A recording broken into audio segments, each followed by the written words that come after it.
This is shaping up to be one of the craziest off-seasons in NFL history. With the news of Tom Brady leaving the Patriots, you'd think that's as crazy as it could get, but really? That's only the beginning. With Stefon Diggs almost being wasted talent on the Vikings year in and year out, he performs to the highest degree, but it was never enough to get the Vikings to win big. Earlier this week, Stefon tweeted and said, "It's time for a new beginning." After the tweet, nobody heard a thing about any trade involving Diggs until it was released that the Vikings traded Diggs to the Bills. Right after hearing the news that he now has the best receiver he's ever thrown to, Bills quarterback Josh Allen tweeted and said, "You dig?" Stefon quoted Josh's tweet and said, "Let's get it." The Buffalo Bills acquired the Vikings receiver and a 2020 7th-round pick in exchange for a 2020 first-round pick, number 22 overall, a 2020 5th-round pick, a 2020 6th-round pick, and a 2021 4th-round pick, NFL Network's Tom Pelissero reported Monday. Diggs was less than 2 years removed from signing a 5-year extension to stay in Minnesota through the 2023 season. Now the receiver is primed to play the rest of that deal out in Buffalo, and Diggs is supposed to make $11.5 million in 2020.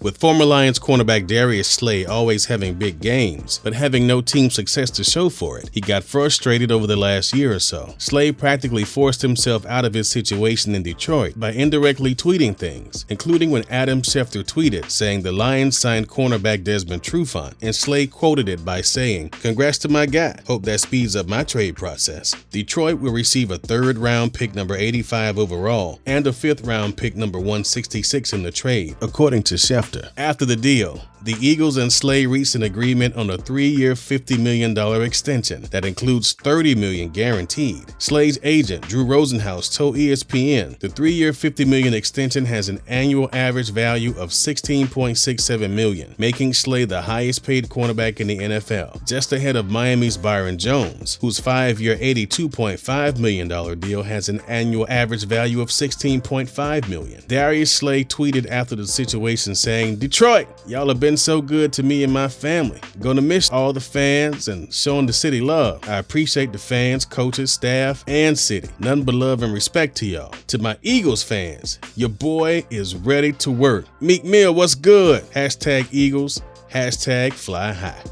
With Melvin Gordon being one of the most hyped running backs in the last decade, his underperformance last year got him the trade he's been wanting for a while. 2-time Pro Bowl running back Melvin Gordon has agreed to a 2-year, $16 million deal with the Broncos, reports NFL Network's Ian Rappaport. His deal with Denver includes $13.5 million guaranteed, according to Rappaport. Gordon reportedly received a better offer from another team, but liked the appeal of staying in the AFC West, the same division the Chargers, his former team, plays in.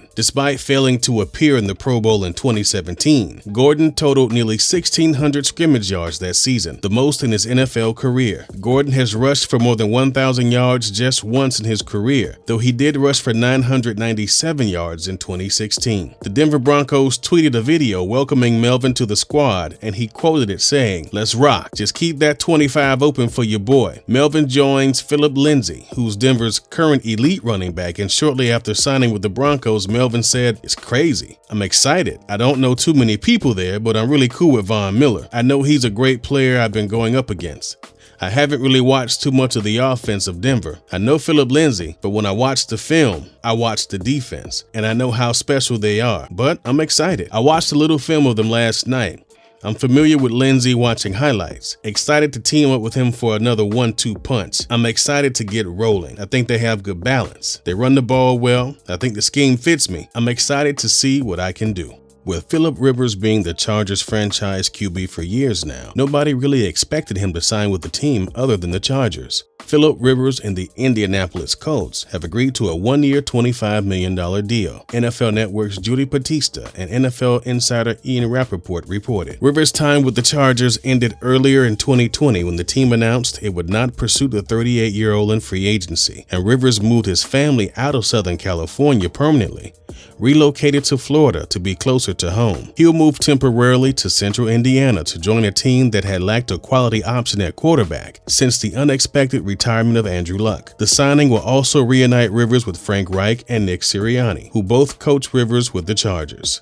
One of the biggest shocks in the offseason so far was the news that the Rams were cutting their star running back, Todd Gurley. Gurley and the Rams have been on shaky terms for a while now, but his talent and ability to take over the game makes everyone wonder why they cut him. After being cut by the Rams, Gurley agreed to a one-year, $6 million contract, a source told ESPN's Adam Schefter. He had already been paid $7.5 million by the Rams before he was released, and with $2.5 million subtracted from his Falcons deal due to offset language, his total earnings will be $11 million in 2020, keeping him as one of the NFL's 3 highest-paid running backs. The Falcons are desperate to jumpstart a running game that ranked 30th in the league last season. This also is a make-or-break year for the Falcons, as owner Arthur Blank decided to keep coach Dan Quinn and general manager Thomas Dimitroff. In a year where the playoffs are imperative, Quinn and Dimitroff obviously were willing to take a gamble. Gurley, at his best, could be a productive dual-threat running back the Falcons are looking for to replace Freeman. In 5 seasons with the Rams, Gurley rushed for 5,404 yards and 58 touchdowns. He also caught 218 passes for 2,090 yards and 12 touchdowns. Gurley, who turns 26 in August, had been the face of the Rams franchise since his selection with the 10th overall pick in 2015, and his 58 rushing touchdowns were tied with Marshall Faulk for most in franchise history. It had grown increasingly apparent by the end of last season, however, that the relationship between the Rams and Gurley had soured. Since this whole quarantine thing is going on, many NFL players have been directed to stay home and fly under the radar. But with Todd Gurley being cut by the Rams, he tweeted and said, "Damn, I got fired on my day off.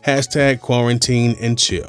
Now, Tom Brady signing with the Buccaneers comes after some breaking news that sent the internet into a frenzy this week. Tom Brady announced all the speculation and rumors over the last few months were in fact true through his Twitter account. Many fans and analysts had predicted all year long that Tom would be on his way out of New England during this offseason, but his post on Twitter finally gave the world confirmation that he was heading elsewhere. These Twitter posts came shortly after NBC Sports reported that the Patriots never made the full effort to keep Brady in New England, which allowed him to initiate negotiations with other teams. Per reports, Brady met with the Patriots owner Bob Kraft Monday and had a positive and respectful but very sad conversation with him. And during their talk, the Patriots apparently gave Tom a deal, but Brady couldn't accept the number, and shortly after he opted to publicly move on. Sources told ESPN's Adam Schefter that it is a 2-year deal worth $50 million that is all guaranteed. It also includes another $9 million in incentives, $4.5 million in incentives per year. In recent years, Brady has repeatedly said that his goal is to play until he's 45, but he and the Patriots couldn't come to an agreement on a contract extension last offseason. That created a path for Brady to explore his options as a free agent. The Bucs jumped on it quickly, offering one of the most talented young receiving tandems in the league in Pro Bowlers Mike Evans and Chris Godwin, who both eclipsed 1,100 yards last year despite not playing full seasons, along with 2 6'5" tight ends, Cameron Brate and O.J. Howard. Brady has 5 times as many playoff wins, 6 times as many Super Bowl wins, and 7 times as many 30-touchdown seasons as all the quarterbacks in Buccaneers history, according to ESPN stats and information. He could lose his next 283 starts and still have a better career record than the Bucs franchise. Buccaneers general manager Jason Licht spoke about signing Brady when he said, "Tom is a proven champion who has achieved greatness on the field